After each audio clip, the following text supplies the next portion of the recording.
Ouvrons ce journal par cette motion incidentielle survenue à l'ouverture de la plénière de l'Assemblée provinciale de Kinshasa samedi dernier, qui est tributaire d'un collectif des élus de Kinshasa soucieux de voir clair sur la gestion et l'impayement du président de cette institution qui, selon ses élus, doit être voué à la démission. Suivez.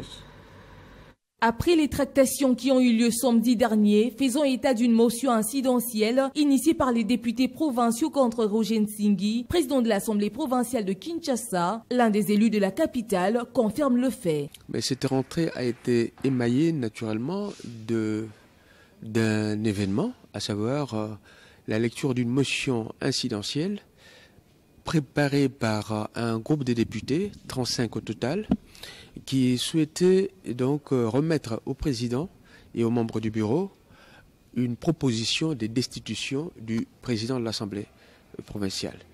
Donc voici pourquoi vous avez eu ces brouhahas, si j'ose dire, parce qu'il y a eu à cette occasion, les membres du bureau ou ceux qui pouvaient le soutenir ont cru pouvoir alléguer le fait que, à l'occasion d'un discours d'ouverture, aucune motion ne peut être élue.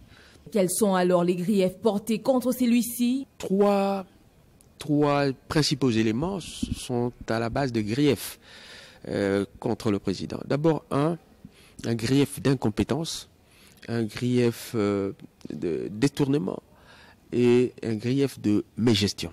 Quant à la poursuite de cette motion et son achèvement, Julino Makelele révèle que 3 jours ont été accordés au président de l'Assemblée nationale dont les contraintes sont liées à la démission, faute de quoi une autre mesure contre celui-ci sera appliquée. Et nous avons accordé au président un délai de 72 heures pour présenter ses moyens de défense en vue de respecter le principe sacré des droits tenant du droit de la défense, à savoir le principe du contradictoire.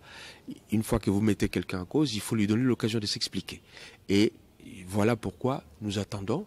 Les 72 heures sont censées se terminer dans 2 jours et nous avons mandaté le bureau et le vice-président d'assurer l'intérim, si je dis, du président pour finaliser cette proposition.